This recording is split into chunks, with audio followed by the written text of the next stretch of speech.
നമസ്കാരം. നമ്മുടെ പുതിയൊരു എപ്പിസോഡിലേക്ക് എല്ലാവർക്കും സ്വാഗതം. കുറച്ച് നാളുകളായി വീഡിയോ ഇടാൻ പറ്റിയിട്ടുള്ള വിഷു ആയതിൻ്റെ കുറച്ച് തിരക്കുകളായിരുന്നു. അപ്പോൾ നമ്മൾ പുതിയൊരു വീഡിയോ ചെയ്യുകയാണ്. ഞാൻ വിചാരിക്കുകയുണ്ടായി ഇതിൻ്റെ ഒരു ഇടയിൽ നമുക്കൊരു എന്താ പറയുക, ഒരു 3 സീരീസ് പാർട്ടായിട്ട് ഈ ചാനലിൽ ഇടാൻ ഒരു ആഗ്രഹമുണ്ട്. അതായത് ഒന്ന്, എൻ്റെ കയ്യിലുള്ള ജം സ്റ്റോൺസ് കാണിച്ചിട്ട് അതിനെക്കുറിച്ച് കുറച്ചും കൂടി ഡീറ്റെയിൽ ആയിട്ട് എക്സ്പ്ലെയിൻ ചെയ്ത് വിത്ത് സാമ്പിൾസ് എക്സ്പ്ലെയിൻ ചെയ്തിട്ട് അത് ഒരു തരത്തിലുള്ളൊരു വീഡിയോ. പിന്നെ മറ്റൊന്നെന്ന് പറഞ്ഞാൽ നമ്മുടെ ജ്വല്ലറിയിലുള്ള കുറച്ച് കാര്യങ്ങൾ ചെയ്യുന്ന, അതായത് ജം സ്റ്റോൺസ് മാത്രമല്ലാണ്ട് ജ്വല്ലറിയും കൂടെ ഇതിലോട്ട് കൊണ്ടുവന്നിട്ട് അതിനെയും കൂടെ എന്താ പറയുക, എക്സ്പ്ലെയിൻ ചെയ്യുന്ന ഒരു തരത്തിലുള്ളൊരു വീഡിയോ. അതായത് ഇപ്പോൾ പലതരത്തിലുള്ള സെറ്റിങ്സ് ഉണ്ട്, സ്റ്റോൺ സെറ്റിങ്സ് ജ്വല്ലറിയിൽ പോയാൽ അതിനെ പറ്റിയിട്ടും അങ്ങനെയുള്ള കുറച്ച് കാര്യങ്ങളെ പറ്റി ജ്വല്ലറിനെ കുറിച്ചിട്ടുള്ളൊരു സീരീസ് ഓഫ് എപ്പിസോഡ്സ്. പിന്നെ ഇതേപോലെ നമ്മൾ ഓരോരോ ജം സ്റ്റോൺസിനെ ആയിട്ട് എക്സ്പ്ലെയിൻ ചെയ്യുന്ന ഒരു തരത്തിലുള്ള വീഡിയോസ്. ഇങ്ങനെയാണ് ഞാൻ ഉദ്ദേശിക്കുന്നത്. എന്തായാലും പറ്റും എന്ന് വിചാരിക്കുന്നു. എന്തായാലും നമുക്ക് പുതിയൊരു എപ്പിസോഡിലേക്ക് എല്ലാവർക്കും സ്വാഗതം. നമ്മുടെ പുതിയ എപ്പിസോഡ് സ്റ്റാർട്ട് ചെയ്യാം. ഓക്കെ, നമ്മളിന്ന് സംസാരിക്കാൻ പോകുന്നത് പേൾസിനെ പറ്റിയാണ്. പേൾസ് അഥവാ മുത്ത് എന്ന് നമ്മൾ മലയാളത്തിൽ പറയുന്ന പേൾസിനെ പറ്റിയാണ് സംസാരിക്കാൻ പോകുന്നത്. പേൾസ് പല ആൾക്കാരും കണ്ടിട്ടുണ്ടാവുമെന്ന് ഞാൻ വിചാരിക്കുന്നു. എൻ്റെയൊക്കെ ചെറുപ്പത്തിൽ ആ ഒരു ചെറിയ പ്രായത്തിലുള്ള ചിലപ്പോൾ ഒരു 3-4 വയസ്സുള്ള പെൺകുട്ടികൾ മുതൽ ഈ ഫാൻസി സ്റ്റോറുകളിൽ പോയിട്ട് പ്ലാസ്റ്റിക്കിൻ്റെ പേൾസ് എന്ന് തോന്നിക്കുന്ന രീതിയിലുള്ള മാലകളിട്ട് തുടങ്ങുന്ന ആ ഒരു പ്രായം മുതൽ വയസ്സായിട്ട് ഏകദേശം ഒരു 70 വയസ്സായിട്ടുള്ള ആ ഒരു പ്രായം ഉള്ള ആൾക്കാർ വരെ നമ്മുടെ സാധാരണ പേൾ മാലകൾ ധരിക്കുന്നതായിട്ട് ഞാൻ കണ്ടിട്ടുണ്ട്. അപ്പോൾ പേൾ എന്ന് പറയുന്നത് നമ്മുടെ ഒരു മനുഷ്യൻ്റെ ആ ഒരു ജീവിതത്തിൽ ഏറ്റവും ചെറിയ പ്രായം മുതൽ അവരുടെ വാർദ്ധക്യം വരെ ആൾക്കാർ ഉപയോഗിക്കുന്ന ഒരു ജം സ്റ്റോൺ ആയിട്ടാണ് ഞാൻ ശ്രദ്ധിച്ചിട്ടുള്ളത്. പിന്നെ അതുകൊണ്ട് തന്നെ പേൾസ് അല്ലെങ്കിൽ മുത്ത് എന്ന് പറയുന്നത് പലർക്കും അറിയാമെന്ന് ഞാൻ വിചാരിക്കുന്നു. അപ്പോൾ മുത്ത് എന്താണ് എന്നുള്ളത് നമുക്ക് ഡീറ്റെയിൽ ആയിട്ട് എക്സ്പ്ലെയിൻ ചെയ്യാം. അപ്പോൾ നമുക്ക് പേളിനെ പറ്റി സംസാരിക്കാം. എന്താണ് പേൾ? നമ്മൾ ഇതുവരെ സംസാരിച്ച ജം സ്റ്റോണുകളായാലും അല്ലെങ്കിൽ ജം സ്റ്റോൺസ് എന്ന് പറയുന്ന ആ ഒരു കളക്റ്റീവിൽ വരുന്ന 99% സ്റ്റോൺസും മിനറൽസാണ്, ധാതുക്കളാണ്. മനസ്സിലായില്ലേ? ഭൂമിക്കടിയിൽ നിന്ന് നമ്മൾ കുഴിച്ചെടുക്കുന്നതോ അങ്ങനെ ആയിട്ടുള്ള ഒരു പ്രൊഡക്റ്റാണ് ജം സ്റ്റോൺസ് എന്ന് പറയുന്നത്. പക്ഷെ അതേ സമയത്ത് ഈ പേൾ എന്ന് പറയുന്ന ഒരു ജം സ്റ്റോൺ ആയിട്ടുള്ള വരുന്നത് മിനറൽസ് അല്ല, പകരം അത് നാച്ചുറലി ഉണ്ടാവുന്ന ഒരു സാധനമാണ്. അത് ഓർഗാനിക് മെറ്റീരിയലാണ്. അപ്പോൾ എന്താണ് പേൾ? എങ്ങനെയാണ് പേൾ ഉണ്ടാവുക? അപ്പോൾ ഹൈദരാബാദിലോ അല്ലെങ്കിൽ നോർത്ത് ഇന്ത്യൻ സൈഡിലേക്കോ യാത്ര ചെയ്തവർ നമ്മളെ വീഡിയോ കാണുന്ന ആൾക്കാരിലുണ്ടെങ്കിൽ അവർക്കറിയാം. ഹൈദരാബാദിലൊക്കെ പോയാൽ ഹൈദരാബാദ് പേൾസ് എന്ന് പറഞ്ഞിട്ട് കുറേ ആൾക്കാർക്ക് കുറേ ഒരു ലോഡ് മാലയും സ്ട്രിങ്സ് ഓഫ് പേൾസൊക്കെ വാങ്ങിയിട്ട് വരാറുണ്ട്, ഞാൻ കണ്ടിട്ടുണ്ട്. അല്ലെങ്കിൽ നമ്മൾ നോർത്ത് ഇന്ത്യൻ സൈഡിലോട്ട് പോവുകയാണെങ്കിൽ നമ്മുടെ മുമ്പിൽ വെച്ചിട്ട് ആൾക്കാർ മണ്ണിൽ നിന്നും കക്ക വാരി എടുത്തിട്ട് അതിൽ നിന്നും പേൾസ് എടുത്ത് തന്നിട്ടുണ്ടാവും. അപ്പോൾ അങ്ങനെയുള്ള ആൾക്കാരെ കാണുന്നുണ്ടെങ്കിൽ അവർക്ക് മനസ്സിലാവും, കണക്ട് ചെയ്യാൻ പറ്റും. അപ്പോൾ എന്താണ് ആക്ച്വലി പേൾ എന്നുള്ളത് നമുക്ക് ഡീറ്റെയിൽ ആയി മനസ്സിലാക്കാം. അപ്പോൾ ഒരു എക്സാമ്പിൾ പറയുകയാണെങ്കിൽ, ഇപ്പോൾ എൻ്റെ കണ്ണിലൊരു പൊടി വീണു എന്ന് വിചാരിക്കുക. അപ്പോൾ പൊടി വീണിട്ടുണ്ടെങ്കിൽ എനിക്കത് ഇറിറ്റേറ്റ് ചെയ്യുന്നുണ്ടെങ്കിൽ ഞാൻ ചെയ്യുന്ന 2 കാര്യങ്ങളായിരിക്കും ഉണ്ടാവുക. ഒന്ന്, എൻ്റെ കണ്ണ് ഞാൻ ഇങ്ങനെ ഇങ്ങനെ ആക്കിക്കൊണ്ടിരിക്കും നമ്മൾ, അല്ലേ? അല്ലെങ്കിൽ കുറച്ച് വെള്ളം എടുത്ത് നമ്മൾ കണ്ണിലേക്ക് ഒഴിക്കും, അത് പോകും. അപ്പോൾ ഇത് എന്തായാലും ഇതാണ് നമ്മൾ കണ്ണിൽ ഒരു പൊടി വീണാലോ അല്ലെങ്കിൽ എന്തെങ്കിലും ഒരു ഇറിറ്റേഷൻ വന്നാലും നമ്മൾ ചെയ്യുന്നത്. അപ്പോൾ ഇത് സെയിം സംഭവമാണ് പേൾ ഉണ്ടാവാനും ഉപയോഗിക്കുന്നത്. അല്ലെങ്കിൽ പേൾ ഉണ്ടാവുന്നത് എന്താണെന്ന് വെച്ചാൽ നമ്മുടെ കക്കയുണ്ടല്ലോ, ചിപ്പി എന്ന് പറയുന്ന സാധനം, നമ്മുടെ ഈ ഒരു ചിപ്പി അറിയാം എന്ന് എല്ലാവർക്കും അറിയാമെന്ന് ഞാൻ വിചാരിക്കുന്നു. അപ്പോൾ ഈ ഓയിസ്റ്റർ, കക്ക, ചിപ്പി എന്നൊക്കെ പറയുന്ന ഈ ഒരു വസ്തു അല്ലെങ്കിൽ ഈ ഒരു ജീവി ഇങ്ങനെ ഇതിന് ഭക്ഷണം കഴിക്കണമെങ്കിൽ, ന്യൂട്രിയൻസ് കഴിക്കണമെങ്കിൽ ഇതിൻ്റെ വായ ഇതുപോലെ ഓപ്പൺ ചെയ്യണം. അതുപോലെ ഓപ്പൺ ചെയ്തിട്ടാണ് അത് ഭക്ഷണം കഴിക്കുന്നത്. അപ്പോൾ ഇങ്ങനെ ഭക്ഷണം കഴിക്കുന്ന സമയത്ത് അല്ലെങ്കിൽ ഇത് ഓപ്പൺ ചെയ്യുന്ന സമയത്ത് ഇതിനകത്തേക്ക്, ഇപ്പോൾ കടലിലാണ് സാധാരണ മുത്തുച്ചിപ്പികൾ ഉണ്ടാവുക.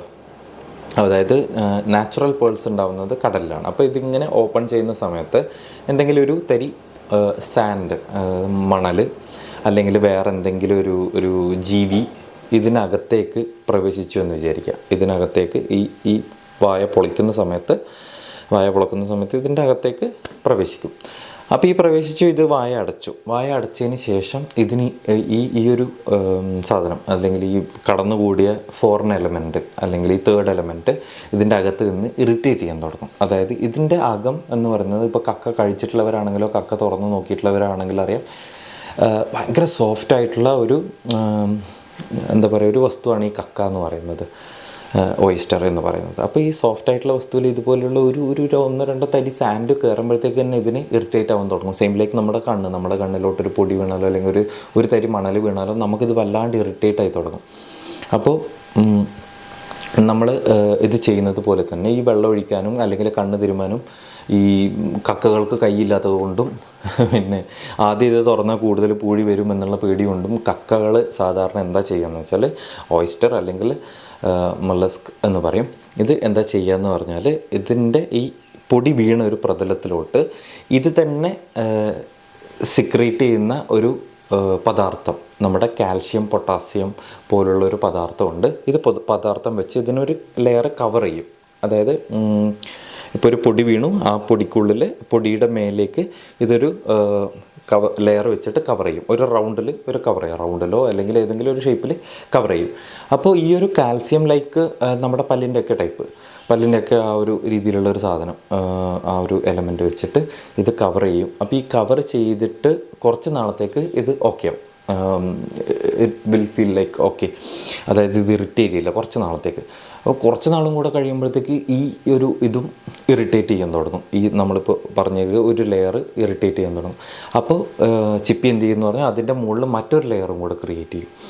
അങ്ങനെ മാസങ്ങളും വർഷങ്ങളും എടുത്തിട്ടാണ് ഇത് ലെയർ ക്രിയേറ്റ് ചെയ്ത് ഒരു പേൾ എന്നുള്ള രൂപത്തിൽ ഉണ്ടാവുന്നത് സാധാരണ. അപ്പോൾ നമ്മളൊരു പേൾ എടുത്താൽ നമുക്ക് മനസ്സിലാവും, ഈ പേള് എന്ന് പറയുന്നത് നമ്മുടെ ഒരു എക്സാമ്പിൾ പറയുകയാണെങ്കിൽ ഉള്ളി പോലെയാണ് പേള്. അതായത് ഉള്ളി എന്ന് പറഞ്ഞാൽ നമ്മുടെ സവാള ഉള്ളി എന്ന് പറയുന്ന സാധനം, പിന്നെ ഉള്ളിക്ക് കുറേ ലേയേഴ്സ് ഉണ്ട്. ഒനിയൻ എന്ന് പറയുന്നത് കുറേ ലേയേഴ്സ് ഉണ്ട്. അപ്പോൾ ഒരു ഔട്ടർ ലെയർ, പിന്നെ അതിനകത്ത് ഒരു ലെയർ പോയിട്ട് ഏറ്റവും അവസാനത്തിൽ നമുക്കൊരു വടി പോലത്തെ ഒരു സാധനം കിട്ടും. അല്ലേ, വടി പോലത്തെ എന്നല്ല, അതും കുറച്ചും കൂടെ വലുതായ അതും ലെയർ ആവുന്നതാണ്. പക്ഷേ ഒരു എക്സാമ്പിളിന് ഞാൻ പറയുകയാണ്, ഒരു നാര് പോലുള്ള ഒരു സാധനം ഉണ്ടാവും. അപ്പോൾ ഈ നാര് പോലുള്ള സാധനത്തിനെ നമ്മൾ ഒരു ഫോറിൻ എലമെൻ്റായിട്ട് വിചാരിക്കുക, ഈ പൊടിയോ അല്ലെങ്കിൽ മറ്റുള്ള ഒരു ജീവിയോ വസ്തുവായിട്ട് കാണുക. അപ്പോൾ ഈ ഇതിനെ നമ്മൾ അതായത് പേൾ പ്രൊട്ടക്റ്റ് ചെയ്യാൻ വേണ്ടിയിട്ടാണ്, അല്ലെങ്കിൽ അത് ഇറിറ്റേറ്റ് ചെയ്യാതിരിക്കാൻ വേണ്ടിയിട്ടാണ് ഇതിൻ്റെ മുകളിൽ ഫസ്റ്റ് ലെയർ ഉണ്ടാക്കുക, പിന്നെ ആദ്യം ഒരു ലെയർ, അങ്ങനെ ലെയർ പോലെ ഉള്ളീൻ്റെ ആ ഒരു ഒനിയൻ്റെ ആ ഒരു ഷേപ്പിലാണ് പിന്നെ പേൾസ് ഉണ്ടാവുക. മനസ്സിലായെന്ന് ഞാൻ വിചാരിക്കുന്നു. ഡീറ്റെയിലായിട്ട് എക്സ്പ്ലെയിൻ ചെയ്തിട്ടുണ്ട്. അപ്പോൾ മനസ്സിലായിട്ടില്ലെങ്കിൽ ഒന്നും കൂടെ കാണുക. പിന്നെ അപ്പോൾ ഇങ്ങനെയാണ് പേൾസ് ഉണ്ടാവുക. അപ്പോൾ ഈ പേള് സാധാരണയായിട്ട് പണ്ട് കാലത്തൊക്കെ ഉണ്ടായിരുന്നത്, അതായത് നമ്മുടെ ഹിസ്റ്ററിയിൽ രേഖപ്പെടുത്തിയിട്ടുള്ളത്, അതായത് എഴുത്ത് രീതിയിൽ രേഖപ്പെടുത്തിയിട്ടുള്ള പേളിൻ്റെ ഉപയോഗം ഇരിക്കുന്നത് ചൈനയിലാണ്.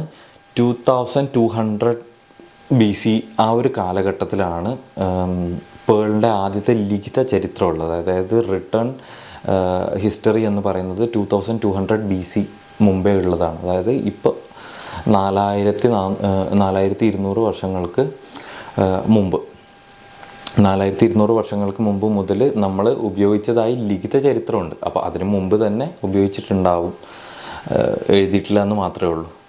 ഓക്കെ, അപ്പോൾ ഇതാണ് പേൾസിൻ്റെ ഹിസ്റ്ററി എന്ന് പറയുന്നത്. ഈ ഒരു കാര്യമാണ്. അങ്ങനെ വലിയ ഹിസ്റ്ററീസ് നമുക്ക് സൗകര്യം പോലെ പറയാം. ഞാനെപ്പോഴും പറയുന്ന പോലെ വീഡിയോൻ്റെ ലെങ്ത്ത് കൂടണ്ടെന്ന് വിചാരിച്ചിട്ടാണ്.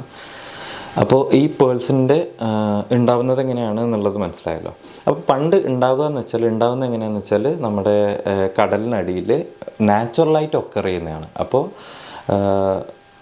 ഇതേപോലെ ഈ ഭക്ഷണം കഴിക്കാൻ വേണ്ടി വായ തുറക്കുന്ന ചിപ്പിക്കുള്ളിലൊരു പൊടി വരുന്നു, അല്ലെങ്കിൽ ഒരു ഫോറിൻ എലമെൻറ്റ് കയറുന്നു. ആ ഫോറിൻ എലമെൻറ്റിനെ ഇറിറ്റേറ്റ് ചെയ്യുന്നത് പ്രതിരോധിക്കാൻ വേണ്ടിയിട്ട് ഇത് ലേയേഴ്സായിട്ട് ക്രിയേറ്റ് ചെയ്യുന്ന ഒരു കാൽഷ്യം കാർബണേറ്റ് മെറ്റീരിയൽ കൊണ്ട് ഇങ്ങനെ ലെയർ ചെയ്യുന്നതാണ് പേളെന്ന് നമ്മൾ പറയുന്ന വസ്തു, അല്ലെങ്കിൽ ജെം സ്റ്റോൺ. ഓക്കെ, അപ്പോൾ നാച്ചുറലി ഒക്കർ ചെയ്യുന്നതായിരുന്നു പണ്ട് മുതൽ. അപ്പോൾ ഈ നാച്ചുറലി ഒക്കർ ചെയ്യുന്നതിൻ്റെ ഒരു പ്രശ്നം എന്ന് പറഞ്ഞാൽ നമ്മുടെ UAE ദുബായ് സൈഡിലൊക്കെ ഒരുപാട് ഉണ്ടായിട്ടുണ്ട്, ചൈന സൈഡിലുണ്ടായിട്ടുണ്ട്, ഇന്തോനേഷ്യൻ സൈഡിലൊക്കെ ഈ എന്താ പറയുക നാച്ചുറലായിട്ട് ഒക്കർ ചെയ്യുന്ന പേൾസ് ഒരുപാട് കിട്ടിയിട്ടുണ്ടായിരുന്നു. പക്ഷേ കാലക്രമേണ ഇത് ഉപയോഗം അതായത് പേൾസിൻ്റെ ഡിമാൻഡ് കൂടിയത് മൂലം ഇതിൻ്റെ അവൈലബിലിറ്റി കുറഞ്ഞു. അതായത് ഒരു 1000 പേൾസ് അല്ലെങ്കിൽ 1000 ഓയിസ്റ്റേഴ്സ് അല്ലെങ്കിൽ മുളസ്ക് എന്ന് പറയുന്ന ആ ഒരു ചിപ്പി തുറന്നാൽ മാത്രമേ ഒരു പേൾ കിട്ടുന്നുള്ളൂ, അല്ലെങ്കിൽ 10,000 ഈ ഓയിസ്റ്റേഴ്സ് ഓപ്പൺ ചെയ്താലേ ഒരു പേൾ കിട്ടുന്നുള്ളൂ എന്നുള്ള അവസ്ഥയിലെത്തി. അപ്പോൾ ആൾക്കാർക്ക് പേളിന് അതായത് പേൾസിൻ്റെ ഡിമാൻഡ് കൂടുതലാണ്, സപ്ലൈ കുറവാണ്. അപ്പോൾ ഇതിനെ തരണം ചെയ്യാൻ എന്തെങ്കിലും ചെയ്യണമെന്ന് പറഞ്ഞിട്ടാണ് നമ്മൾ പേൾസ് കൾട്ടിവേറ്റ് ചെയ്യാൻ തുടങ്ങുന്നത്. ഈ പേൾസ് കൾട്ടിവേഷൻ എന്ന് പറയുന്നത് നമ്മൾ ഈ നാച്ചുറലി ഒക്കർ ചെയ്യുന്ന ഇതേ പ്രോസസ്സിനെ ഒരു കൾട്ടിവേറ്റഡ് എൻവയോൺമെൻറ്റിലേക്ക് അല്ലെങ്കിൽ നമ്മൾ ഹ്യൂമൻ കൺട്രോൾഡ് എൻവയോൺമെൻറ്റിലോട്ട് കൊണ്ടുവരിക എന്നുള്ളതാണ് ഈ കൾട്ടിവേറ്റഡ് പേൾസ് എന്ന് പറയുന്നത്. എന്താ ചെയ്യുകയെന്ന് വെച്ചാൽ നമ്മുടെ ഈ ഒരു പേൾ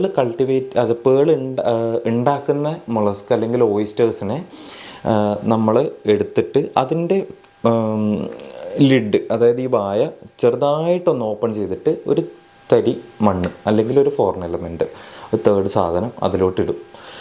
നമ്മൾ ഹ്യൂമൻ ഇൻ്റർവെൻഷൻ വരുന്നതാണ് അത്. അതായത് മനുഷ്യൻ അങ്ങോട്ടേക്ക് നാച്ചുറലോട്ട് കയറിയിട്ട് അതിനെ ചെയ്യുന്നതാണ് ഈ സംഭവം.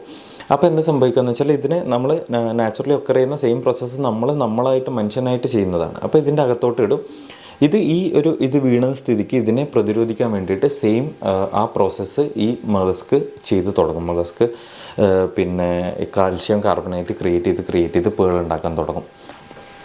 ഓക്കെ, അപ്പോൾ എന്നിട്ട് ഒരു നിശ്ചിത കാലയളവ് കഴിഞ്ഞിട്ട് ഇപ്പോൾ 6 months അല്ലെങ്കിൽ 1 year കഴിഞ്ഞിട്ട് നമ്മൾ ഈ ഓയിസ്റ്റേഴ്സിനെയൊക്കെ പുറത്തെടുത്തിട്ട് അതായത് ചിപ്പി പുറത്തെടുത്തിട്ട് ഇത് ഓരോന്നായിട്ട് ഓപ്പൺ ചെയ്തിട്ട് അതിനകത്ത് ചിലത് ഫെയിലിയർ ആയിരിക്കും. അതായത് ഈ മൊളസ്ക് പിന്നീട് വായ തുറക്കുമ്പോൾ ഇത് പുറത്ത് പോവുകയോ അല്ലെങ്കിൽ അങ്ങനെ എന്തെങ്കിലും ആവുകയാണെങ്കിൽ ചിലപ്പോൾ അതിന് സെഗ്രിഗേറ്റ് അതായത് ഈ ഒരു കാൽഷ്യം കാർബണേറ്റ് സെക്രേറ്റ് ചെയ്യാൻ പറ്റുന്നില്ല എന്നുണ്ടെങ്കിൽ അത് ആ ഒരു ഓയിസ്റ്ററിനകത്ത് പേൾ ഉണ്ടാവില്ല. പക്ഷേ കൂടുതലും പേൾസ് ഉണ്ടാവാൻ ചാൻസ് ഉണ്ട്. 80%, 70 to 80% ആണ് ചാൻസസ് എന്ന് വിചാരിക്കുന്നു. അപ്പോൾ ഇങ്ങനെ ഈ ചെയ്യുന്നത് പിന്നെ നമ്മൾ ഓയിസ്റ്റേഴ്സ് പുറത്തെടുത്തിട്ട് ഇത് ഓപ്പൺ ചെയ്തിട്ട് നോക്കുമ്പോൾ ഇതിനകത്ത് പേൾസ് ഉണ്ടാവും. അപ്പോൾ എന്ത് സംഭവിക്കുന്നത് വെച്ചാൽ ഈ ഓയിസ്റ്റർ നമ്മളെടുത്ത് ഓപ്പൺ ചെയ്യുമ്പോൾ എടുത്തിട്ട് ഇതിനകത്ത് നിന്ന് പേള് പുറത്തേക്ക് എടുക്കുമ്പോൾ തന്നെ ഈ പേള് അല്ലെങ്കിൽ ഈ ഓയിസ്റ്റർ മരിച്ചു പോകും അല്ലെങ്കിൽ ചത്തുപോകും. അത് പിന്നീട് ഉപയോഗശൂന്യമാണ് ആക്ച്വലി സ്പീക്കിംഗ്. കൂടുതലും ഓയിസ്റ്റേഴ്സ് അങ്ങനെ ചത്തുപോകും. കാരണം നമ്മളതിനെ വെട്ടിയിട്ട് അല്ലെങ്കിൽ മുറിച്ചിട്ടാണ് ഈ സാധനം പുറത്തേക്ക് എടുക്കുന്നത്. അപ്പോൾ അതെന്തായാലും ചത്തുപോകുന്നതാണ്. അപ്പോൾ ഇത് ഇങ്ങനെയാണ് നമ്മൾ കൾട്ടിവേറ്റ് ചെയ്യാൻ തുടങ്ങിയത്. അതായത് ഡിമാൻഡിനെ മീറ്റ് ചെയ്യാൻ വേണ്ടിയിട്ട് നമ്മൾ കൾട്ടിവേറ്റ് ചെയ്ത് തുടങ്ങി. അപ്പോൾ ഈ കൾച്ചേർഡ് പേൾസും നാച്ചുറൽ പേൾസും തമ്മിലുള്ള വ്യത്യാസം മനസ്സിലായി എന്ന് വിചാരിക്കുന്നു. ഇതിൻ്റെ പ്രൈസിലും വളരെ ഹ്യൂജ് ആയിട്ടുള്ളൊരു ഡിഫറൻസ് ആണ്. ഇപ്പോൾ കൾച്ചേർഡ് പേള് അതായത് നമ്മൾ കൾട്ടിവേറ്റ് ചെയ്യുന്ന പേള് കൾച്ചേർഡ് പേൾ അല്ലെങ്കിൽ കൾട്ടിവേറ്റഡ് പേൾ എന്ന് 2 തരത്തിൽ പറയും. കൾച്ചേർഡ് പേള് ഞാൻ ഇത് 2 യൂസ് ചെയ്യും, അപ്പോൾ മനസ്സിലാക്കാൻ വേണ്ടിയിട്ടാണ് പറയുന്നത്. അപ്പോൾ ഈ കൾച്ചേർഡ് പേളിൽ ഇപ്പോൾ ഒരു ക്യാരറ്റിന് 100 രൂപയാണ് വില. അതെങ്കിൽ അതേ സമയത്ത് ഒരു നാച്ചുറൽ പേൾ വരികയാണെങ്കിൽ അതിൽ 1,00,000 രൂപയോ അല്ലെങ്കിൽ അത് ഏത് വെറൈറ്റിയാണ്, എന്താണ് അതിൻ്റെ ക്വാളിറ്റി, എന്താണ് അതിൻ്റെ സൈസ്, എന്താണ് അതിൻ്റെ ലുക്ക് എന്നുള്ളതിനനുസരിച്ചിട്ട് അത് വില എക്സ്പോണൻഷ്യലി ഹയർ ആവും. അപ്പം മനസ്സിലായെന്ന് വിചാരിക്കുന്നു. അത്രയും പ്രൈസ് ഡിഫറൻസ് 10,000 രൂപ ഒരു ക്യാരറ്റിന് 10,000 രൂപ, ഒരു ക്യാരറ്റിന് 50,000 രൂപ, 1,00,000 രൂപയൊക്കെ വരാൻ ചാൻസ് ഉണ്ട്. മറ്റേത് അതേ സമയത്ത് ഒരു ക്യാരറ്റിന് 100 രൂപയോ 50 രൂപയൊക്കെ നമുക്ക് കിട്ടും. ആ ഒരു പ്രൈസ് ഡിഫറൻസിയേഷൻ ഉണ്ട്. കാരണം ഞാൻ പറഞ്ഞത് ഒരു 10,000 മറ്റേ ഓയിസ്റ്റേഴ്സ് പൊട്ടിച്ചാൽ മാത്രമേ ഒരു നാച്ചുറൽ കിട്ടൂ, അല്ലെങ്കിൽ 1,00,000 ഓയിസ്റ്റേഴ്സ് പൊട്ടിച്ചാൽ മാത്രമേ ഒരു ഇത് കിട്ടുള്ളൂ, പേൾ കിട്ടുള്ളൂ. അതുകൊണ്ടാണ് അതിൻ്റെ പ്രൈസ് അത്രയും എക്സ്പൊണൻഷ്യലി ഹയർ ആവുന്നത്. മനസ്സിലായില്ലേ? അപ്പോൾ നമുക്ക് നാച്ചുറൽ പേൾ മനസ്സിലായി. നാച്ചുറൽ പേൾ ഒരൊറ്റ കാറ്റഗറിയിലും നാച്ചുറൽ പേൾ എന്ന് പറഞ്ഞിട്ട്. പക്ഷേ കൾട്ടിവേറ്റഡ് പേൾസിൽ നമുക്ക് കുറച്ചും കൂടെ എലാബറേറ്റ് ചെയ്തിട്ടുള്ള കുറച്ച് എന്താ പറയുക,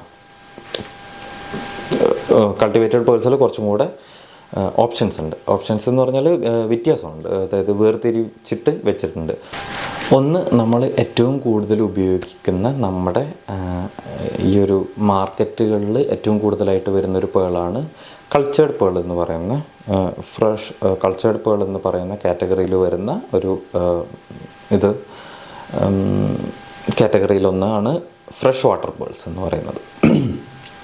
ഫ്രഷ് വാട്ടർ പേൾസ് എന്ന് പറഞ്ഞാൽ നമ്മുടെ ഒരു പോണ്ട് ക്രിയേറ്റ് ചെയ്തിട്ടോ അല്ലെങ്കിൽ ലേക്കുകളിലോ ഒക്കെ നമ്മൾ ക്രിയേറ്റ് ചെയ്യുന്ന ഒരു ഇതാണ് ഫ്രഷ് വാട്ടർ പേൾ എന്ന് പറയുന്നത്. അത് കൂടുതലായിട്ട് ഇന്ത്യ, ചൈന, യുണൈറ്റഡ് സ്റ്റേറ്റ്സ് എന്നുള്ള രാജ്യങ്ങളിൽ ഉണ്ടാക്കാറുണ്ട്. എന്താ പറയുക, ഈ ഫ്രഷ് വാട്ടർ പേൾസ് പല സൈസിലും പല ഷേപ്പുകളിലും പല കളേഴ്സിലും വരും. കൂടുതലായിട്ടും വൈറ്റ്, പിങ്ക്, ലാവൻഡർ എന്നുള്ള ഈ നിറത്തിലായിരിക്കും കൂടുതലായിട്ടും ഫ്രഷ് വാട്ടർ പേൾസുകൾ സാധാരണയായിട്ട് കണ്ടുവരാറുള്ളത്. പിന്നെ ഈ ഫ്രഷ് വാട്ടർ പേൾസ് എന്ന് പറയുന്നത് കൂടുതലായിട്ടും ബീഡ് ന്യൂക്ലിയസ് ആയിരിക്കും. അതായത് ഇതിനകത്തുള്ള ഈ നമ്മൾ പറഞ്ഞ ഈ ഫോറിൻ എലമെൻറ്റ്, അതായത് ഒരു വസ്തു വെച്ചാലാണല്ലോ ഇത് ക്രിയേറ്റ് ചെയ്യുന്നതെന്ന് പറഞ്ഞത്. അപ്പോൾ ഈ ഒരു വസ്തു ബീഡായിരിക്കും, ഒരു തരത്തിലുള്ളൊരു ബീഡായിരിക്കും, ബീഡ് ന്യൂക്ലിയസ് എന്ന് പറയും. അപ്പോൾ ഇത് വെച്ചിട്ടായിരിക്കും ഈ ഫ്രഷ് വാട്ടർ പേൾസ് നമ്മൾ കൾട്ടിവേറ്റ് ചെയ്യുന്നത്. ഈ സാധനമാണ് നമ്മൾ ഹൈദരാബാദിലൊക്കെ പോയാൽ കൂടുതലായിട്ടും നമുക്ക് കിട്ടുക. ഹൈദരാബാദിലോ അല്ലെങ്കിൽ നോർത്ത് ഇന്ത്യൻ സൈഡിലേക്കും പോയാൽ നമുക്ക് കൂടുതലായിട്ടും കിട്ടുക ഈ ഫ്രഷ് വാട്ടർ പേൾസ് ആയിരിക്കും. ചില സമയത്ത് ഫ്രഷ് വാട്ടർ പേൾസ് നല്ല റൗണ്ട് ഷേപ്പിൽ വരും, ചില സമയത്ത് അതൊരു എന്താ പറയുക, ഒരു ബീഡ് ഷേപ്പിലായിരിക്കും, ഒരു കണ്ണിൻ്റെ ഒരു ഷേപ്പിലായിരിക്കും. ചില സമയത്ത് അത് ഒരു ഷേപ്പില്ല, ഇറഗുലർ ആയിട്ടുള്ളൊരു ഷേപ്പായിരിക്കും. പിന്നെ ചില സമയത്ത് അത് അടി ഫ്ലാറ്റും മോൾ ഭാഗം ഡൂമും ആയിട്ടുള്ള ഒരു ഷേപ്പായിരിക്കും. അങ്ങനെ പല രീതിയിലുണ്ടാവും. നമുക്കൊരു കാര്യം ചെയ്യാം, ഈ ഒരു എപ്പിസോഡ് കഴിഞ്ഞിട്ട് അടുത്തൊരു വീഡിയോ ചെയ്യുന്നത് എൻ്റെ കയ്യിൽ കുറച്ച് പേളിൻ്റെ കുറച്ച് കളക്ഷൻസ് ഉണ്ട്. ആ പേളിൻ്റെ കളക്ഷൻസിൽ നമുക്ക് ഓരോന്നോരോന്നായിട്ട് നോക്കാം, ഒന്ന് പറഞ്ഞുതരാം. പറ്റാവുന്ന ഇത്ര രീതിയിൽ ഞാൻ പറഞ്ഞുതരാം. അപ്പോൾ ഫ്രഷ് വാട്ടർ പേൾസിൽ ഇത്രയും ടൈപ്പുകളുണ്ട്. പിന്നെ വരുന്നത് അക്വയ പേൾസ് എന്നാണ്. അക്വയ പേൾസ് കൂടുതലായിട്ടും കണ്ടുവരുന്നത് ഒരു ക്രീമി കളേഴ്സിലാണ്. ക്രീം കളേർഡ് എന്ന് പറയുമ്പോൾ എന്താ പറയുക, ഒരു വൈറ്റ് ക്രീം കളേർഡ്, കുറച്ചൊരു ലാവൻഡർ കളേഴ്സിൻ്റെ ഒരു ചെറിയൊരു ഷെയ്ഡ് വരുന്നതും, ക്രീം കളേഴ്സ് എന്ന് പറഞ്ഞാൽ എനിക്ക് തോന്നുന്നു നിങ്ങൾക്ക് മനസ്സിലായി എന്ന് പറഞ്ഞു. കൂടുതൽ എക്സ്പ്ലനേഷൻ ഞാൻ ഓരോന്ന് ഐറ്റംസ് കാണിക്കുമ്പോൾ പറഞ്ഞു തരാം. പിന്നെ ഇപ്പോൾ ഫോട്ടോസിലും വീഡിയോസിലും ആയിട്ട് കാണിച്ചു തരാം. അപ്പോൾ ഇത് പ്രൈമറിലി പ്രൊഡ്യൂസ് ചെയ്തിട്ടുള്ളത് ജപ്പാൻ, ചൈന എന്നുള്ള ഈ രാജ്യങ്ങളിലാണ്. അപ്പോൾ ഇത് കൂടുതലായിട്ടും റൗണ്ട് ഷേപ്പിൽ തന്നെയാണ് വരിക. നമ്മൾ നേരത്തെ പറഞ്ഞ പോലെ ഫ്രഷ് വാട്ടർ പേൾസിൻ്റെ പോലെ ഡൂം ഷേപ്പോ അല്ലെങ്കിൽ പിന്നെ ഡ്രോപ്പ് ഷേപ്പോ ബീഡ് ഷേപ്പിലൊന്നുമല്ല. കൂടുതലായിട്ട് അധികം ഞാൻ 100% പറയുന്നില്ല, പക്ഷേ അധികം റൗണ്ട് ഷേപ്പിൽ തന്നെയാണ് വരുന്നത്. പിന്നെ വേറെ ഒന്ന് എന്നുള്ളത് തഹീഷ്യൻ പേൾ എന്നാണ്. തഹീഷ്യൻ പേൾ എന്ന് പറഞ്ഞാൽ ഈ തഹീഷ്യൻ പേൾസിൻ്റെ ഇതെന്ന് വെച്ചാൽ കൂടുതലായിട്ടും ഡാർക്ക് കളേഴ്സിലാണ് തഹീഷ്യൻ പേൾ കാണപ്പെടാറുള്ളത്. ഡാർക്കർ കളേഴ്സിലോട്ട് എക്സോട്ടിക് ഡാർക്കർ കളേഴ്സിലാണ്. അതായത് ഒരു grey to black, green, blue, purple എന്നീ കളേഴ്സിൽ തഹീഷ്യൻ പേൾസ് കണ്ടുവരാറുണ്ട്. അത് നല്ല ഭംഗിയുള്ളൊരു പേൾസാണ് കേട്ടോ. ഞാൻ ഫോട്ടോസിൽ കാണിച്ചു തരാം, അതേപോലെ എൻ്റെ കയ്യിലുണ്ട്, ഞാനതും കാണിച്ചു തരാം. പിന്നെ വരുന്നത് സൗത്ത് സീ പേൾസാണ്. സൗത്ത് സീ പേൾസ് സാധാരണയായിട്ട് ഇന്തോനേഷ്യ, ഓസ്ട്രേലിയ, പിന്നെ ഫിലിപ്പീൻസ് എന്നീ രാജ്യങ്ങളിലാണ് സൗത്ത് സീ പേൾ കൂടുതലായിട്ട് കൾട്ടിവേറ്റ് ചെയ്യുന്നത്. ഇത് സീലാണ് ചെയ്യുന്നത്, മനസ്സിലായില്ലേ? ഈ തഹീഷ്യൻ പേൾസ് നമ്മുടെ ഫ്രഷ് വാട്ടർ പേൾസാണ് സാധാരണയായിട്ട് ഈ ലേക്കുകളിലും അല്ലെങ്കിൽ നമ്മൾ ക്രിയേറ്റ് ചെയ്ത പോണ്ടുകളിലും കൾട്ടിവേറ്റ് ചെയ്യുന്നത്. ബാക്കിയുള്ള പേൾസുകളൊക്കെ കടൽ തീരത്ത് തന്നെ ഈ വേലിയേറ്റം, വേലിയിറക്കൊക്കെ സാധാരണയായിട്ട് ഉണ്ടാകുന്ന രീതിയിലുള്ള കടലിൻ്റെ തീരങ്ങളിൽ ഇവർ കൾച്ചർ ചെയ്തെടുക്കുന്നതാണ്. ഓക്കെ, അപ്പോൾ ഈ സൗത്ത് സീ പേൾ സാധാരണയായിട്ട് വലുതായിരിക്കും. വലിപ്പത്തിൽ ഏറ്റവും വലുതാണ് ഈ സൗത്ത് സീ പേളുകൾ സാധാരണയായിട്ട് കാണുക. ഇത് കൂടുതലായിട്ടും ഉരുണ്ട ഒരു ഷേപ്പിൽ തന്നെയാണ്. പിന്നെ സിൽവർ, വൈറ്റ്, ഗോൾഡൻ കളേഴ്സിലായിരിക്കും സൗത്ത് സീ പേൾ സാധാരണയായിട്ട് കണ്ടുവരാറുള്ളത്. അപ്പോൾ ഇതാണ് നമ്മുടെ കൾച്ചേർഡ് പേളിൽ കുറച്ച് ക്ലാസിഫിക്കേഷൻ വരുന്നത്. പിന്നെ അതല്ലാണ്ട് നമ്മൾ കേട്ടിട്ടുണ്ടാവും കേശി പേൾസ്, അങ്ങനെയൊക്കെ കേട്ടിട്ടുണ്ടാവും. കേശി പേൾസ് എന്നൊക്കെ പറഞ്ഞാൽ കേശി പേൾ എന്ന് പറയുന്നത് ഒരു ഇറഗുലർ ആയിട്ടുള്ള ഷേപ്പിലുള്ള പേളുകളാണ്. അതായത് നമ്മൾ സാധാരണയായിട്ട് നമ്മൾ ജ്വല്ലറിയിൽ നോർമൽ യൂസിന് ചെയ്യാൻ പറ്റില്ല, പക്ഷേ ഒരു എന്താ പറയുക, ഒരു സ്റ്റേറ്റ്മെൻറ്റ് പീസോ അല്ലെങ്കിൽ ഒരു വെറൈറ്റി ആയിട്ട് ഒരു യൂണീക്ക് പീസോ ക്രിയേറ്റ് ചെയ്യാൻ വേണ്ടിയിട്ട് നമുക്ക് യൂസ് ചെയ്യാൻ പറ്റുന്ന ഒരു പേളാണ് കേശി പേൾസ് എന്ന് പറയുന്നത്. ഓക്കെ, എനിക്കൊരു ഫാക്റ്റ് പറയാനുള്ളത് എന്താണെന്ന് വെച്ചാൽ, ഈ അടുത്തായിട്ട് എൻ്റെ ഒരു കൂട്ടുകാരൻ എന്നെ കോണ്ടാക്ട് ചെയ്യുകയുണ്ടായി. ആ കൂട്ടുകാരൻ നോർത്ത് ഇന്ത്യൻ സൈഡിലേക്ക് പോവുകയും അവിടുന്ന് എനിക്ക് തോന്നുന്നു നമ്മുടെ ഗുജറാത്ത് സൈഡിലൊക്കെയാണ് പോയത്.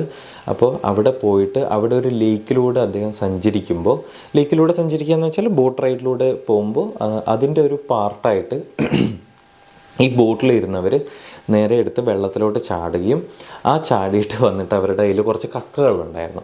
അപ്പോൾ ഈ കക്കകളൊക്കെ അവർ ബോട്ടിലോട്ട് വാരിയിട്ട് അവർ ബോട്ടിനകത്തേക്ക് തിരിച്ച് കയറി, ബോട്ടെന്ന് പറഞ്ഞാൽ തോണി, ഇതിനകത്തോട്ട് തിരിച്ച് കയറിയിട്ട് ഇതിലൊരു 5-8 ആൾക്കാർ ഇരിക്കുകയാണെന്ന് വിചാരിക്കുക. ഇവരുടെ മുമ്പിൽ വെച്ചിട്ട് ഓൺ ദ സ്പോട്ടിൽ മുമ്പിൽ വെച്ചിട്ട് ഒരു കത്തി എടുത്തിട്ട് ഈ ഓയിസ്റ്റർ ഇവർ ഓപ്പൺ ചെയ്ത് തുറക്കുമ്പോൾ അതിനകത്ത്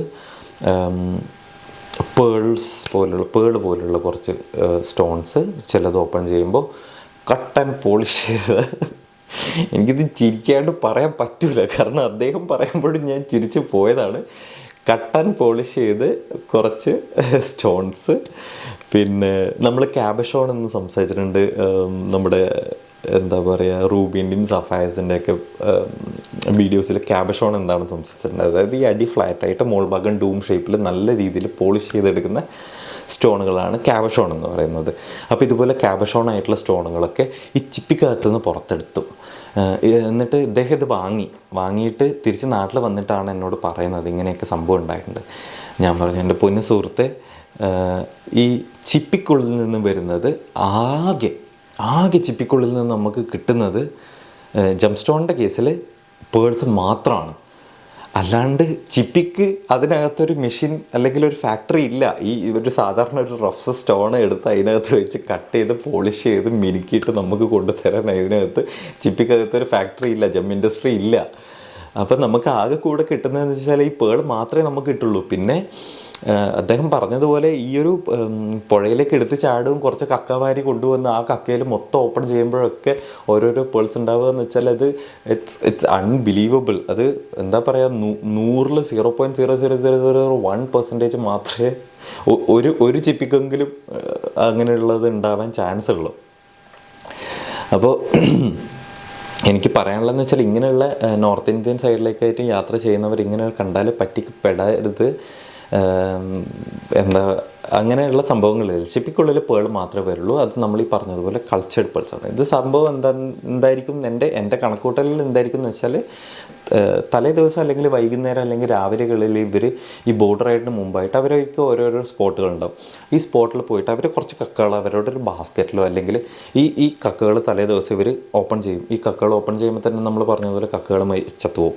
എന്നിട്ട് അതിനകത്തോട്ട് വല്ല പേളോ, ഈ 10, 15, 20 രൂപക്ക് കിട്ടുന്ന പേളോ അല്ലെങ്കിൽ വേറെ എന്തെങ്കിലും ജെം സ്റ്റോണോ ഇതുപോലെ വെച്ചിട്ട് ഈ കക്ക അടച്ചിട്ട് ഇവരൊരു ബാസ്ക്കറ്റിലോ അങ്ങനെ എന്തെങ്കിലും ആ പുഴയിൽ മുക്കി വെച്ചിട്ട് ഇവർ രണ്ടാമത് ഈ ബോട്ട് റൈഡിൽ പോകുന്ന സമയത്ത് ഇവരുടെ മുമ്പിൽ ഏകദേശം ആ ഒരു സ്പോട്ട് എത്തുമ്പോൾ ഇവർ അടിയിലോട്ട് പോയി ഈ സാധനം എടുത്ത് കൊണ്ടുവന്ന് നമ്മുടെ മുമ്പിൽ വെച്ച് ഓപ്പൺ ചെയ്ത് കാണിക്കുന്നതായിരിക്കാം എന്ന് ഞാൻ വിചാരിക്കുന്നു. പക്ഷേ എന്ത് തന്നെ ആയാലും പേൾസ് അങ്ങനെ കിട്ടുക എന്ന് വെച്ചാൽ എന്താ പറയുക, 1,00,000-1 ചാൻസോ അല്ലെങ്കിൽ 10,00,000-1 ചാൻസ് ഉള്ള സംഭവമാണ്. അതുപോലെ മറ്റുള്ള ജെം സ്റ്റോൺസും പേളിനകത്ത് നിന്ന് നമുക്ക് കിട്ടില്ല. അതായത് ഓയിസ്റ്റേഴ്സിനകത്ത് നിന്ന് ചിപ്പിക്കകത്ത് നിന്ന് നമുക്ക് കിട്ടില്ല. ചിപ്പിക്കകത്ത് നിന്ന് കിട്ടുന്ന ഒരേ ഒരു സാധനമാണ് പേൾ. ഓക്കെ, അപ്പോൾ നമ്മുടെ വീഡിയോൻ്റെ ദൈർഘ്യം കുറച്ച് കൂടിക്കൊണ്ട് വരുന്നുണ്ട്. അപ്പോൾ ഞാൻ 1-2 കാര്യങ്ങളും കൂടെ പറഞ്ഞിട്ട് സ്റ്റോപ്പ് ചെയ്യാം.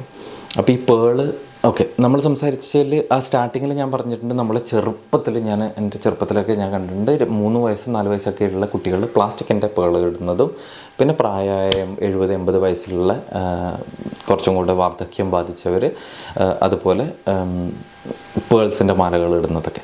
അപ്പോൾ നമ്മളൊരു ജ്വല്ലറിയിൽ പോയാൽ അല്ലെങ്കിൽ ഒരു പേള് വാങ്ങാൻ വേണ്ടി ഉദ്ദേശിച്ചിട്ട് നമ്മൾ പോവുകയാണെങ്കിൽ ഈ പേളാണോ എന്ന് അറിയാനുള്ള ഓപ്ഷൻസ് അല്ലെങ്കിൽ നമുക്ക് കുറച്ചൊരു ടെക്നിക്സ് ഞാൻ പറഞ്ഞുതരാം. ഇതിൽ 1-2 ഡിസ്ട്രക്റ്റീവാണ്. അപ്പോൾ അതൊന്നും പരീക്ഷിക്കരുത്, അവരുടെ സമ്മതം ഇല്ലാണ്ട് പരീക്ഷിക്കരുത്. ഒന്നാമത്തെ കാര്യം, ഇതൊരിക്കലും പരീക്ഷിക്കരുത്, അവരുടെ സമ്മതം ഇല്ലാണ്ട് ഒരിക്കലും പരീക്ഷിക്കരുത്. ഓക്കെ, 100% പരീക്ഷിക്കരുത്. അവരോട് ചോദിക്കുക ഞാനിത് ചെയ്തോട്ടെ എന്ന് അവർ ഓക്കെ പറയുകയാണെങ്കിൽ മാത്രമേ ചെയ്യാൻ പാടുള്ളൂ. ഓക്കെ, ഒന്നാമത്തേന്ന് പറഞ്ഞാൽ ഫയർ ടെക്നിക്ക്. അപ്പോൾ ഒരു ലൈറ്ററോ അല്ലെങ്കിൽ മാച്ച് ബോക്സോ നമ്മുടെ കയ്യിലുണ്ടെങ്കിൽ ഈ പേൾ എടുത്തിട്ട് അത് ചൂടാക്കി നോക്കുക. പ്ലാസ്റ്റിക്കോ അതുപോലുള്ള എന്തെങ്കിലും വസ്തുവാണെങ്കിൽ അത് ഉരുകിപ്പോവും 100%. പക്ഷെ നമ്മൾ ഈ സംസാരിച്ചതുപോലെ പേളൊരു ഓർഗാനിക് മെറ്റീരിയൽ ആയതുകൊണ്ടും കാൽഷ്യം കാർബണേറ്റ് കൊണ്ടാണ് ഉണ്ടാക്കിയത്, നമ്മുടെ പല്ലുകൾ ഉണ്ടാക്കുന്ന സെയിം മെറ്റീരിയൽ കൊണ്ട് ഉണ്ടാക്കിയത് കൊണ്ട് ഇത് കത്തിപ്പോവില്ല, ചൂടാവത്തേ ഉള്ളൂ. ഓക്കെ, ഇത് 100% ഇങ്ങനെ ഒരു വീഡിയോ കണ്ടിട്ടുണ്ട്, ഇങ്ങനെ ചെയ്യാൻ പറഞ്ഞു എന്നൊന്നും പറഞ്ഞു ഒരിക്കലും ചെയ്യരുത്. 100% അവരുടെ സമ്മതം ഉണ്ടെങ്കിൽ മാത്രം ചെയ്യുക. ഓക്കെ. പിന്നെ രണ്ടാമത്തെ ടെക്നിക്ക് എന്ന് പറഞ്ഞാൽ ഈ പേൾ എടുത്തിട്ട് നമ്മുടെ പല്ലുണ്ടല്ലോ, പല്ലിൽ ഒന്ന് ഉരച്ച് നോക്കുക. അപ്പോൾ പല്ലിൽ ഉരച്ച് നോക്കുമ്പോൾ എനിക്ക് എന്താ പറയുകയെന്ന് വെച്ചാൽ, നമ്മുടെ രണ്ട് പല്ലുകൾ നമ്മൾ, അല്ലെങ്കിൽ രണ്ട് കല്ലുകൾ നമ്മൾ കൂട്ടി വരയ്ക്കുമ്പോൾ, രണ്ട് വെള്ളാരം കല്ലുകൾ എന്ന് പറഞ്ഞാൽ അറിയില്ല, ഈ പുഴക്കരയിലൊക്കെ ഉണ്ടാകുന്നത് വെള്ളാരം കല്ലുകൾ കൂട്ടി വരയ്ക്കുമ്പോൾ ഉണ്ടാകുന്ന ഒരു തരം ഫ്രിക്ഷൻ ഉണ്ടല്ലോ, ആ ഒരു ഫ്രിക്ഷൻ. ഒരു മിനിറ്റ്, എൻ്റെ കയ്യിൽ കുറച്ച് പേൾസ് ഉണ്ട്. അപ്പോൾ ഈ പേള് 2 ഞാൻ വരയ്ക്കാം. അപ്പോൾ ഇതിൻ്റെ സൗണ്ട് നിങ്ങൾക്ക് കിട്ടുന്നുണ്ടോ ഒന്ന് പറയണം.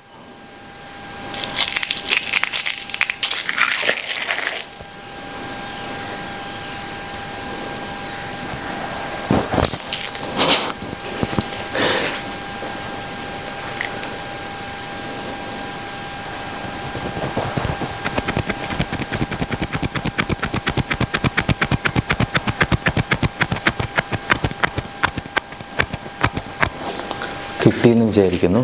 അപ്പോൾ ഈ 2 പേൾസ് കാണുന്നുണ്ടല്ലോ, ഈ 2 പേള് നമ്മളിങ്ങനെ വരയ്ക്കുമ്പോൾ മനസ്സിലായില്ലേ ഉണ്ടാകുന്നൊരു ശബ്ദം. അപ്പം നമുക്ക് 2 പേളുണ്ടാവില്ല വരയ്ക്കാൻ. അപ്പം നമുക്ക് എന്താ ചെയ്യാൻ പറ്റുക എന്ന് വെച്ചാൽ, നമ്മുടെ പല്ലിൽ ഈ പേളെടുത്ത് വരയ്ക്കുക. അപ്പോൾ പ്ലാസ്റ്റിക് ആണെങ്കിൽ അതിങ്ങനെ തെന്നി പോവും. അല്ല, പേൾ തന്നെയാണെങ്കിൽ ആ ഒരു ഗ്രിപ്പ് ഉണ്ടാവും, ഒരു ഫ്രിക്ഷൻ ഉണ്ടാവും. അപ്പോൾ ആ ഫ്രിക്ഷൻ ഉണ്ടെങ്കിൽ നമുക്കത് കുറച്ചും കൂടി പേളാണെന്ന് പറയാം. പിന്നെ മറ്റൊരു സാധനം എന്ന് പറഞ്ഞാൽ ഇറിഡിസെൻ്റ് കണ്ടുപിടിക്കുകയാണ്. ഇതൊക്കെ കുറച്ചും കൂടി ജമോളജിക്കൽ ടേമാണ്. പക്ഷേ ഈ 2 കാര്യങ്ങൾ, ഈ പല്ലിൽ വരയ്ക്കുന്ന കാര്യം നിങ്ങൾക്ക് പിന്നെയും ട്രൈ ചെയ്ത് നോക്കാവുന്നതാണ്. അപ്പോൾ അങ്ങനെ ഒരു രീതിയിൽ നമുക്ക് പേൾ കണ്ടുപിടിക്കാൻ പറ്റും. പിന്നെ പേളിനെ കുറിച്ച് പറയുകയാണെങ്കിൽ, പേളിൻ്റെ ഒരു അപ്രോക്സിമേറ്റ് മാർക്കറ്റ് വാല്യൂ എന്ന് പറഞ്ഞുതരാം. കാരണം കൂടുതലായിട്ടും എനിക്ക് മെസ്സേജ് വന്നതിലൊക്കെ, അതായത് കമൻസിലൊക്കെ ഇതിൻ്റെ പ്രൈസും കൂടെ ഒന്ന് പറയണം എന്ന് പറഞ്ഞിട്ടുണ്ട്. ഞാൻ മുമ്പത്തെ വീഡിയോയിലും പറഞ്ഞിട്ടുണ്ട്, നമുക്കൊരു ജെം സ്റ്റോണിൻ്റെയും പ്രൈസ് പറയാൻ പറ്റില്ല. കാരണം അത് പ്രൈസ് കുറേ ഫാക്ടറിനെ വേരി ചെയ്തിട്ടാണ് ഒരു പ്രൈസ് ഉണ്ടാകുന്നത്. അപ്പോൾ എന്താ ചെയ്യാൻ പറ്റുകയെന്ന് വെച്ചാൽ, ഒരു ക്യാരറ്റ് നമ്മുടെ ഫ്രഷ് വാട്ടർ കൾച്ചേർഡ് പേൾ 50 രൂപ മുതൽ, സാധാരണ ഫ്രഷ് വാട്ടർ കൾച്ചേർഡ് പേൾ 50 രൂപ മുതൽ ഒരു 250-300 രൂപ വരെ ഉണ്ടാവാം. ഓക്കെ. അതേസമയത്ത് ഒരു സൗത്ത് സീ പേളാണെങ്കിൽ ക്യാരറ്റിന് ഒരു 100 രൂപ മുതൽ കൂടുതലുണ്ടാവാം. തഹീഷ്യൻ പേളാണെങ്കിൽ ഒരു 200-250 രൂപ, 300 രൂപ മുതൽ മുകളിലോട്ടായിരിക്കും. അക്വയ പേൾസും അതുപോലെ തന്നെ ആ ഒരു റേഞ്ചിൽ വരുന്നതായിരിക്കും. ഇതൊരു ഏകദേശ കണക്കാണ്. ഞാൻ പറഞ്ഞതുപോലെ കുറേ ഫാക്ടേഴ്സ് ഡിപ്പെൻഡ് ചെയ്തിട്ടാണ് ഒരു ജെം സ്റ്റോണിന് പ്രൈസ് കാൽക്കുലേറ്റ് ചെയ്യുന്നത് നമ്മൾ. അപ്പോൾ ഇതാണ് നമ്മുടെ പേളിൻ്റെ പറ്റിയുള്ള വീഡിയോ. എല്ലാവർക്കും ഇഷ്ടപ്പെട്ടു എന്ന് വിചാരിക്കുന്നു. കൂടുതൽ എന്തെങ്കിലും പേളിനെ പറ്റി അറിയണമെങ്കിൽ തീർച്ചയായും കമൻറ്റ് ചെയ്യുക. എൻ്റെ നമ്പർ ഞാൻ ഡിസ്ക്രിപ്ഷനിൽ കൊടുക്കാം. വാട്സപ്പ് ചെയ്യുക, കോൾ ചെയ്യരുത്. ചിലപ്പോൾ എനിക്ക് എടുക്കാൻ പറ്റിയെന്ന് വരില്ല. വാട്സപ്പ് ചെയ്യുക, തീർച്ചയായിട്ടും ഞാൻ റിപ്ലൈ തരുന്നതായിരിക്കും. പിന്നെ വേറെ അടുത്ത വീഡിയോയിൽ നമ്മൾ എന്തിനെ പറ്റിയാണ് സംസാരിക്കേണ്ടത് എന്നുള്ളത് എന്തെങ്കിലും ഒരു ഓപ്ഷൻ ഉണ്ടെങ്കിൽ തീർച്ചയായും കമൻറ്റ് ചെയ്യുക. നമ്മളതിനെ പറ്റിയുള്ള വീഡിയോ അടുത്ത എപ്പിസോഡിൽ ചെയ്യുന്നതായിരിക്കും. അപ്പോൾ എല്ലാവർക്കും നന്ദി. Thank you. Have A good day.